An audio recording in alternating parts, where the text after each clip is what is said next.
High all government job aspirants welcome to my YouTube channel gen studies for government jobs. तो UPSC तरफ থেকে নতুন একটি job recruitment out হয়েছে। তোমার ড্রিম যদি তোমার ডিফেন্স লাইনে হয় তো এটা তোমার জন্য সবথেকে বেস্ট জব।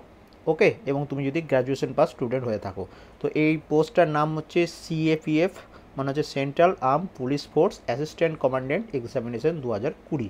তো এটা নতুন রিক্রুটমেন্ট আজকেই আউট হয়েছে। এটা অ্যাপ্লাই করার জন্য তোমরা যে ওয়েবসাইট ভিজিট করবে সেটা হচ্ছে www.upsc.gov.in। এটা তোমার ফর্ম ফিল আপের লাস্ট ডেট হচ্ছে 7/9/2020। এবার সমস্ত ডিটেলস আমি এটা তোমাদের বলে দিচ্ছি যাতে তোমাদের কোনোরকম কোনো অ্যাপ্লাই করতে ভুল না হয়।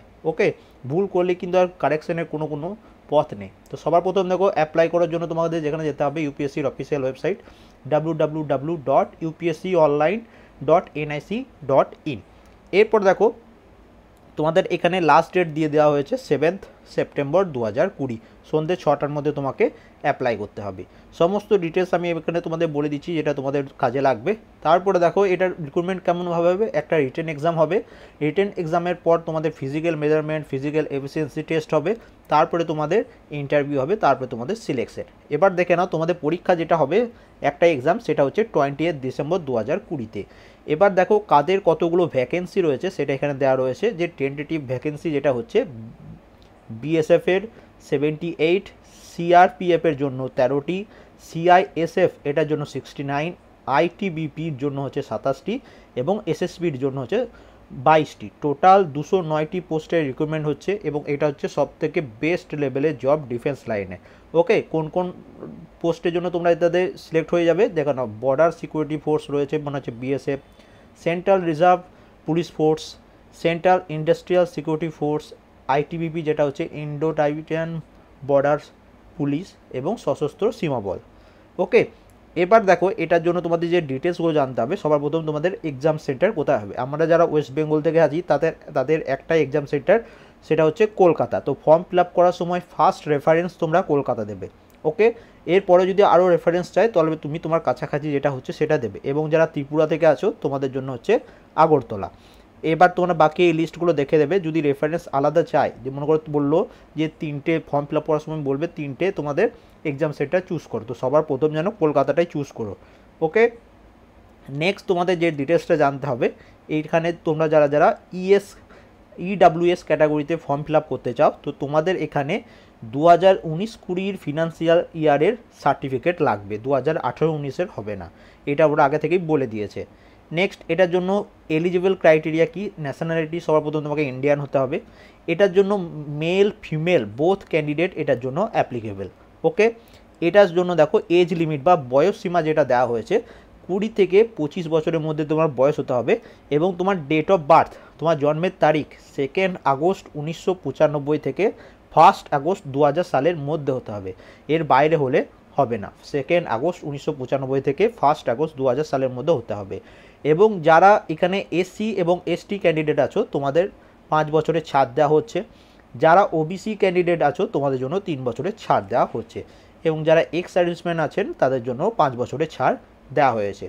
এরপর যে ডিটেলসটা তোমাদের জানতে হবে ফর্ম ফিল আপ করার সময়, যে তুমি যখন ফর্ম ফিল আপ করবে তোমার যে ডেট অফ বার্থ সেটা তোমার ম্যাট্রিকুলেশন, মানে তোমরা যারা মাধ্যমিক যে তোমার যে সার্টিফিকেট আছে বা মাধ্যমিকের যে স্কুল লিভিং সার্টিফিকেট আছে সেখানে তোমার যে ডেট অফ বার্থ বা মাধ্যমিক অ্যাডমিট কার্ডে তোমাদের যে ডেট অফ বার্থ দেওয়া আছে সেটাই কিন্তু ফর্ম ফিল আপের সময় অবশ্যই সেটাই দেবে। তোমার আধার কার্ড ভোটার কার্ডে কী আছে কেউ দেখবে না, এইটাই মাস্ট, এটা মনে থাকে যেন, সেই জন্য আমি তোমাদের মার্ক করে দিচ্ছি যাতে ভুল না হয়। এবার জন্য এডুকেশন কোয়ালিফিকেশন কি, তো এটার জন্য এডুকেশন কোয়ালিফিকেশন হচ্ছে এ candidate must hold a bachelor degree, মানে তুমি গ্র্যাজুয়েশন পাস হলে যে কোনো সাবজেক্ট পাস কোর্স হোক যে কোনো সাবজেক্টে তুমি গ্র্যাজুয়েশন পাস হলে এটার জন্য তুমি অ্যাপ্লিকেবল। ওকে, তার আরও যদি কোনো রকম কোনো জিজ্ঞাসা থাকে অবশ্যই কমেন্ট করবে, আমি জানিয়ে দেবো।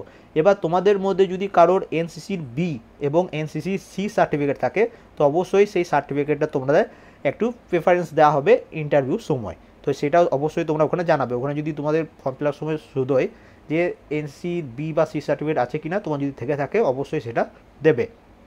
এবার এটার জন্য তোমার ফিস কত, তো তুমি মনে রাখো এখানে জেনারেল, ওবিসি এবং ইডাব্লিউএস ক্যান্ডিডেট যারা আছো তোমাদের সবাইকে 200 টাকা করে পেমেন্ট করতে হবে। বাকি যারা এসসি এসটি ক্যান্ডিডেট আছো তোমাদের ফ্রি, এবং যারা ফিমেল আছো সমস্ত ফিমেল, যদি তুমি জেনারেল মধ্যেও পড়ো ওবিসির মধ্যেও পড়ো তাতেও কিন্তু তোমাদের ফ্রি, তোমাদের কোনো রকম পেমেন্ট করতে হচ্ছে না। শুধু মেল ক্যান্ডিডেটদের যারা জেনারেল ওবিসি ইডাব্লিউএস ক্যান্ডিডেট আছো তোমাদের 200 টাকা করে পেমেন্ট করতে হবে। এরপর দেখো নেক্সট তোমাদের যেটা জানতে হবে, এবং while filling in his or her online application form the candidate should carefully decide about his or her choice for the center of examination। এখানে বলে দিয়েছে তুমি যখন তোমার ফর্ম ফিল আপ করবে তুমি কিন্তু খুব ভালোভাবে কেয়ারফুলি তোমার যে এক্সাম সেন্টারটা চুজ করতে চাও, যেমন কলকাতা বললাম তো কলকাতায় চুজ করবে সবার আগে। যদি অন্য কোনো চুজ করো সেখানে কিন্তু তোমার এক্সাম সেন্টার চলে যাবে, কিন্তু সেটা চেঞ্জ হবে না।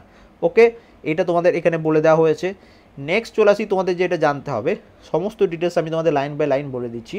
এখানে দেখো লাস্ট ডেট হচ্ছে ফর্ম ফিল আপ হচ্ছে 7 সেপ্টেম্বর 2020 সন্ধ্যে 6টা, এবং তুমি যদি ফর্ম ফিল আপ করার পর ভাবছো যে ফর্মটা উইথড্রল করে নেবো সেটাও করা যাচ্ছে 14/9/2020 থেকে 20/9/2020 মধ্যে, এটা মনে রেখো।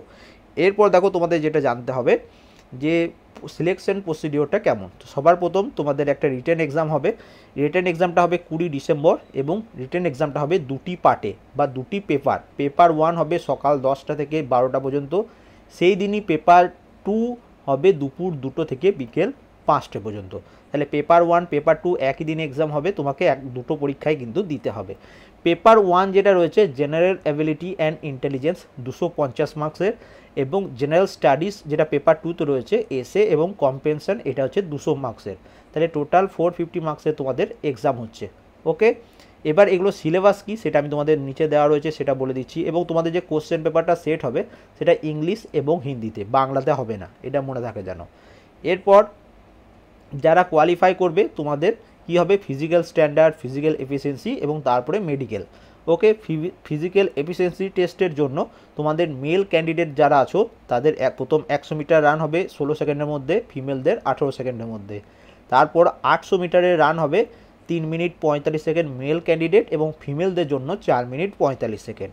লং জাম্প হবে 3.5 মিটার 3টে চান্স পাবে, এবং ফিমেলরাও 3 মিটারের 3টে চান্স পাবে। শর্ট পুট 7.26 কেজির 4.5 মিটার তোমাকে মেল ক্যান্ডিডেটের জন্য, এবং ফিমেলদের জন্য লাগবে না এটা।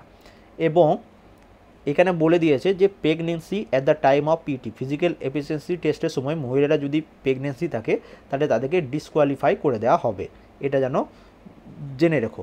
এবং তারপরে তোমাদের ইন্টারভিউ হবে, ইন্টারভিউ হচ্ছে 150 মার্কসের।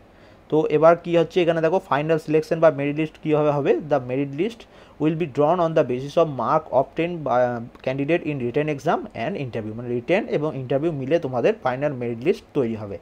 এখানে দেখো তোমাদের সিলেবাস দেওয়া হয়েছে, সিলেবাসটা কি জেনারেল অ্যাবিলিটি এবং ইন্টেলিজেন্সের মধ্যে কি কি পড়ছে, ম্যাথ রিজনিং রয়েছে, জেনারেল সায়েন্স রয়েছে, কারেন্ট ইভেন্ট মানে হচ্ছে কারেন্ট অ্যাফেয়ার্স তোমাদের রয়েছে, ইন্ডিয়ান পলিটি অ্যান্ড ইকোনমিক্স এটাও রয়েছে, পলিটি মনে হচ্ছে ভারতের সংবিধান, এগুলো সব পড়বে ওর মধ্যে। হিস্ট্রি অফ ইন্ডিয়া তাহলে ইন্ডিয়ান হিস্ট্রি রয়েছে, এবং তার সাথে ইন্ডিয়া এবং ওয়ার্ল্ড জিওগ্রাফিও তোমাদের পড়তে হবে, যেটা বেসিক্যালি তোমাদের এনটিপিসি সিলেবাসের মতো। তারপর দেখো পেপার 2 যেটা রয়েছে, এবং পেপার 1টা এমসিকিউ টাইপের হবে। ওকে, পেপার 2টা যেটা রয়েছে সেখানে তোমাদের কি হচ্ছে সেটা আবার দুটো পার্টে ভাগ করেছে এরা।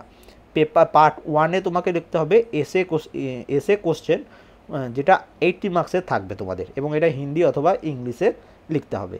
পেপার 2 যেটা রয়েছে সেটা হচ্ছে কম্প্রিহেনসিভ, সেখানেও তোমাদের কি থাকবে, সেখানে পিসিস রাইটিং, ডেভেলপমেন্ট কান্ট্রিজ এই সমস্ত থাকবে, এগুলো তোমাদের একটু দেখে নিতে হবে। পেপার 2টা একটু তোমাদের হার্ড টাইপের আছে।